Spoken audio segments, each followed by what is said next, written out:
kapatid ko nasa ospital. Mhm. Kasi hinanap daw po siya ni Cynthia, yung ina. Mhm. Kasi nakakalipat na po siya sa recovery room. So, nakakausap na siya ng ayos. Kanina nung nasa ospital, sinabi na nung kapatid ko, yung sa hipag ko, yun nangyari sa anak nila. So, ang sabi sa akin, alam na daw pala may alam na si Cynthia. Nung time na yung nasa ambulance siya, conscious pa siya noon. So, naririnig niya yung kapatid kong sumisigaw sa labas. Sisigaw yung pangalan ni Malia. Kaya, parang alam na niya. So, nung kanina, nung sinabi nung kapatid ko,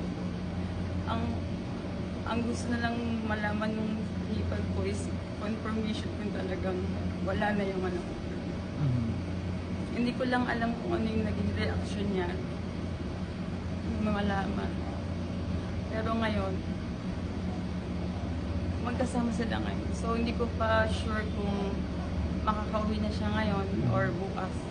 Pero ginagawa na nilang paraan. Kasi gusto na niyang makita yung anak ko. Si Cynthia gusto na makauwi. Pero okay na po siya. Okay na daw po. Nakakausap, nakakain na. Sabay silang kumain nung kapatid ko. Ano yung lagi po hinahanap si Malia? Opo.